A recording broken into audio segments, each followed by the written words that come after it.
अब मेरे 9वें गुरु, और 9वें गुरु कौन है? 9 जो है ना ये पूर्णांक होता है, तो 9वें नंबर पे जो होंगे वो कहीं ना कहीं अति श्रेष्ठ है। और 9वें गुरु मेरे कौन है? अजगर। कौन? अजगर सर्प। यदु महाराज बोले भगवान अब ज्यों ज्यों आप अपने गुरुओं की श्रृंखला बढ़ाते जा रहे हैं मेरी आंखें खुलती जा रही हैं।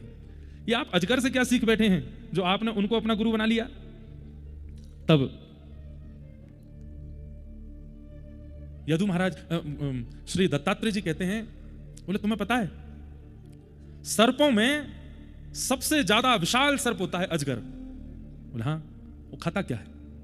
बोले वो भी वही सब खाता है जो बाकी। बोले नहीं, बाकी के सर्प तो रोज भोजन करते हैं, पर अजगर तो महीना 10 दिन में कभी एक बार प्रसाद पाता है। बाकी के दिन क्या करता है? बोले मुंह खोल के पड़ा रहता है, हवा पीता है, हवा पीता है, लेकिन फिर भी सबसे ज्यादा विशाल है, सबसे ज्यादा शक्तिशाली है, सबसे ज्यादा बल उसके पास है, वायुपान करता है। मैंने अजगर से सीखा कि प्रकृति पोषक हो सकती है। बहुत ध्यान से सुनिएगा बात को। जरूरी नहीं है कि अन्न ही हमारा पोषण करता है या जो भी हम चीजें खाते हैं पाते हैं उससे ही हमारा पोषण होता है। बद्रिकाश्रम में रहने वाले बड़े बड़े ऋषि महीनों महीनों तक भोजन नहीं पाते और यहां रहकर के भजन करते हैं। जलपान नहीं करते, उनको प्यास नहीं लगती। क्यों? क्योंकि प्रकृति में इतनी क्षमता है कि वो उसका अनुरूप रूप से सेवन किया जाए तो प्रकृति आपका पोषण कर सकती है।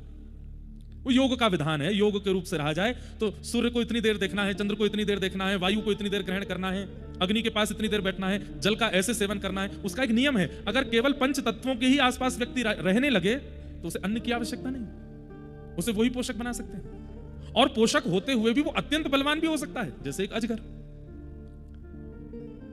दूसरा मैंने अजगर से क्या सीखा? श्री मलुकदास जी का पद है, अजगर करे न चाकरी पंछी करे न काम, दास मलुका यूं कहे सबके दाता। अजगर किसी की चाकरी नहीं करता, पड़ा रहता है अलमस्त। इसलिए दत्तात्रेय भगवान का एक नाम पता है क्या है? भागवत में इनको अजगर ऋषि कहा गया। क्या कहा गया?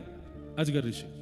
पड़े रहते हैं अलमस्त, कोई ज्यादा चिंता नहीं करते भोजन की, व्यवस्था की, शयन की, इसकी उसकी। बस अजगर बनने का मतलब आलसी बनना नहीं होता।